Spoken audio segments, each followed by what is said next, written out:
So you want to start to draw hair without falling into despair because it looks like your character has a lot of trees or an object on the head instead of real hair? Well, watch this tutorial made with 5 cents and a banana where I can help you to understand how to draw hair, or rather, my personal method and how I see hair and I draw it. And of course, I'll try to be the most beginner friendly I can for those who are just starting in this art world. Alright, first of all, for this you should already have the basics of how to draw faces. You know, those lines or parts of the face where the chin, nose and eyes are distributed on the face. Basically what I'm showing right now on the screen. Okay, once we have all this in mind, we can start to understanding what part of the head the hair is, and it is in this zone that I'm marking in red. This line is called hairline and, well, there's variety of hairlines depending on the person, but for now we'll stick to the basics to start. After drawing the hairline, I draw another line dividing the half of the head, which is the hair breadth.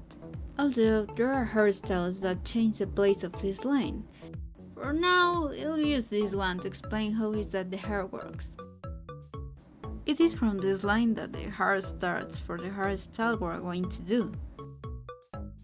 And in these arrows, I indicate how hair falls downwards, because gravity, logically, causes hair to fall downwards. And about the bangs, you must keep in mind that those are different strands that start from the hairline. They are a separate piece, they are not the same one, so the bangs can be arranged in different ways depending on the hairstyle. In this fast tutorial, I didn't add bangs. I draw everything from the same broad line, just as I show you with these arrows, which, as you will see, all follow the same broad line. Now, my tip is don't draw one hair by one hair by one hair. Nah, it's just that the hair looks bad. It looks like the hair is going in different directions with lots of scratches on top, when what we were trying to do is stylize it. I really don't recommend doing it, please, I learned from my mistakes. You have to see it in strands that possess a certain weight that is influenced by gravity. In one of those drawings, a girl is upside down, and logically, the hair falls downwards. In the second example, the girl is slightly tilted to the side. However, the hair doesn't stay fixed with her, it doesn't remain static, it has a different fall, indicating a light weight that is affected by gravity and, why not, by the wind.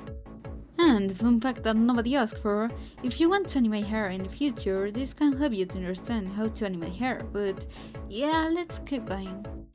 To put it simple, see these strands as ribbons. I know it's kinda weird, but they act in the same way as hair. It's the best way to simplify it instead of vain drawing hair by one hair. Now then, here I have put 4 models or references to draw them with what I explained before. I will make them as simple as possible in the face because right now I am only interested in the hair, not the face. Obviously because it is a hair tutorial, not a face tutorial.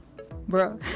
Before moving on, I'm taking a moment of this third reference I'm drawing to explain it once and for all while I'm tracing the hair.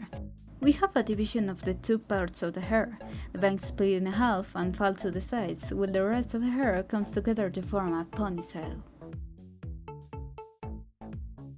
In the first model reference, as you can see, it was not divided into 2 parts, but the bangs and the hair are going the same direction that I mark in the arrows, starting from the root and opening like a book with a downward fall. In the second reference, there is a division between bangs and hair. The bangs are rectangular with a straight fall, and the other part of the hair falls slightly in waves downwards. In the fourth reference, the girl has wavy hair, and her bangs are parted in the middle. In fact, they are barely visible. They blend with the rest of her hair, almost as if they were one piece, falling downwards with waves. And finally, the moment of truth has arrived, giving a character hair so they can leave baldness behind. So, Jinx, are you ready for your hair transplant?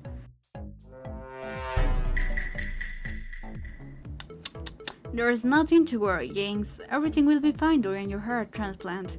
Dr. Punkins will make sure to do your transplant correctly, so that the viewers can see how I draw her. Alright, let's do this. The first step we learn is to draw the hairline. My second step will be to draw the bangs, which have a slight curve that raises it and then falls downwards. I'll add smaller strands to stylize it. Next, we continue with the rod line that divides the hairstyle into two pigtails and... Shh. I know Jinx doesn't have pigtails, but I wanted to do something different from her braids. Okay? Shh. Quiet, babe. And finally, both pigtails rise slightly before falling due to the physics of the hair. And that's it, we have successfully cured the character of baldness.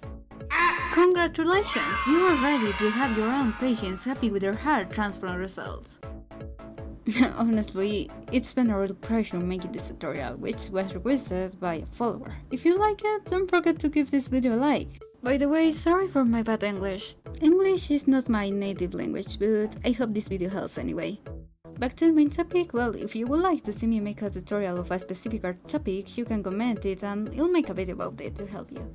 Thank you so much for watching, and a subscription also helps a lot. I'll be very grateful if you do. That's all for now. I'm punkiinxneon and I'll see you later. Bye bye!